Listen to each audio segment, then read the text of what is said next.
नमस्कार. कथावेलींच्या या निवांत कोपऱ्यात तुमचं मनापासून स्वागत.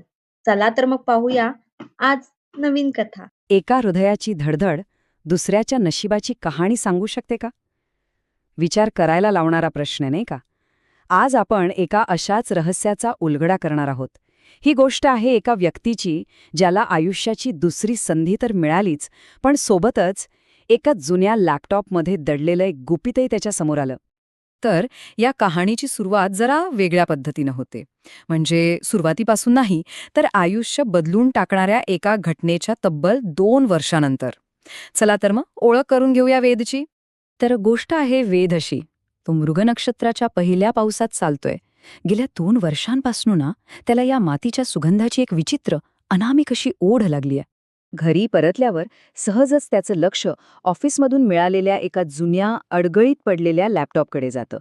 त्यावर एक साधंसं निळ्या रंगाचं फुलपाखराचं स्टिकर आहे आणि डेस्कटॉपवर एकच फोल्डर, कथावेली. त्याला तेव्हा कल्पनाही नव्हती की हेच फोल्डर त्याचं आयुष्य कायमचं बदलणार आहे. पण थांबा, लॅपटॉपला पासवर्ड आहे आणि स्क्रीनवर एक हिंट, एक सूचक ओळ, माझ्या नशिबाचं पहिलं नक्षत्र. आता याचा अर्थ काय घ्यायचा? हे एक कोडच होतं जे थेट त्याच्या नशिबाशी जोडलेलं होतं.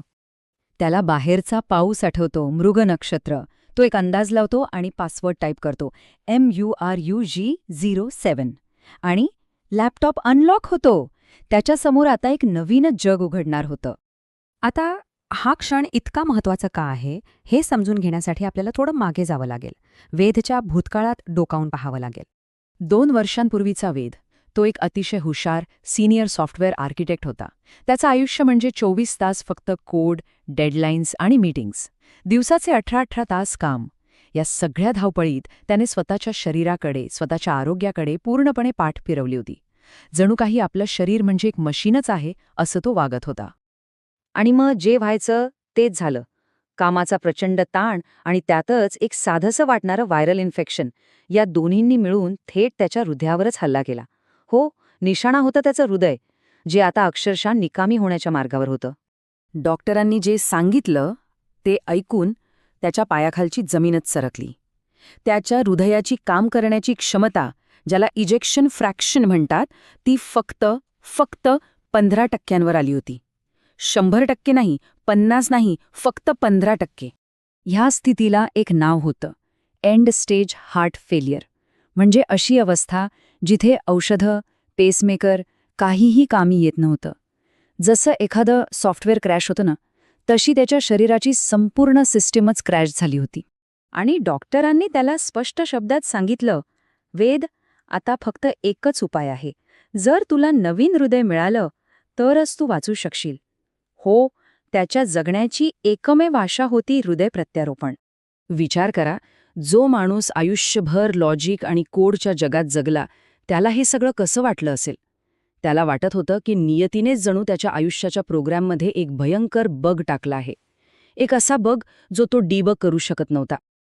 पुढचे 6 महिने, ते 6 महिने म्हणजे वेटिंग लिस्टवर मृत्यूची वाट पाहण्यासारखेच होते. आणि मग एके दिवशी तो फोन आला. एका पावसाळी पहाटे, त्याच मृग नक्षत्राच्या पावसात, जो त्याला आता इतका आवडतो, त्याला तो जीवनदायी फोन आला. डोनर मिळाला होता. शस्त्रक्रिया यशस्वी झाली. त्याला नवीन आयुष्य मिळालं. पण त्याला आनंद झाला नाही. त्याला स्वतःच्याच शरीरात कोणीतरी अनोळखी आल्यासारखं वाटत होतं. हे नवीन हृदय हे त्याच्यासाठी जीवनाचं वरदान नव्हतं, तर शरीरात बसवलेला एक अनोळखी मेकॅनिकल पार्ट होता. खूप विचित्र वाटत होतं त्याला. चला, आता परत येऊया वर्तमानात, जिथे वेद त्या रहस्यमय लॅपटॉपमधला पहिला व्हिडिओ सुरू करतोय. व्हिडिओ सुरू होतो. स्क्रीनवर एक मुलगी दिसते, मरीन ड्राईव्हच्या कठड्यावर बसलेली, पावसात चिंब भिजलेली. तिचं नाव वृंदा. ती थेट कॅमेऱ्याकडे बघून बोलतेय. आणि ती पहिला शब्द उच्चारते, वेद. वेदच्या काळजात धस्स होतं. ही मुलगी, ही अनोळखी मुलगी त्याचं नाव कशी घेऊ शकते? पण ती इथेच थांबत नाही. ती पुढे म्हणते, आजपासून तू फक्त तुझ्यासाठी नाही तर माझ्या सोबतीने जगणार आहेस. हे काय बोलत होती ती? कोणतं अनाकलनीय नातं होतं त्या दोघांमध्ये? आणि मग येतं ते वाक्य, जे ऐकून वेदच्या पायाखालची जमीनच सरकते. ती म्हणते, माझं हे वेडं हृदय सध्या कोणाकडे आहे मला माहीत नाही. हे एकच वाक्य त्याच्या अस्तित्वाचे सगळे हिशोब बदलून टाकतं.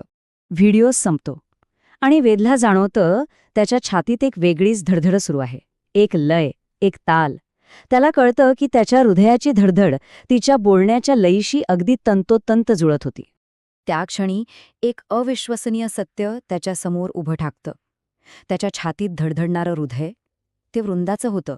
एका अनोळखी मुलीचं आयुष्य, तिची स्वप्न आता त्याच्या धमन्यांमधून वाहत होती. आणि हाच विचार आपल्याला पुन्हा त्या मूळ प्रश्नाकडे घेऊन येतो. एका हृदयाची धडधड खरोखरच दुसऱ्याच्या नशिबाची कहाणी सांगू शकते का? चला तर मग तुम्हाला आजचा व्हिडिओ कसा वाटला हे कमेंटमध्ये नक्की सांगा आणि असेच व्हिडिओ पाहण्यासाठी या व्हिडिओला लाईक आणि चॅनेलला सबस्क्राईब नक्की करा. धन्यवाद.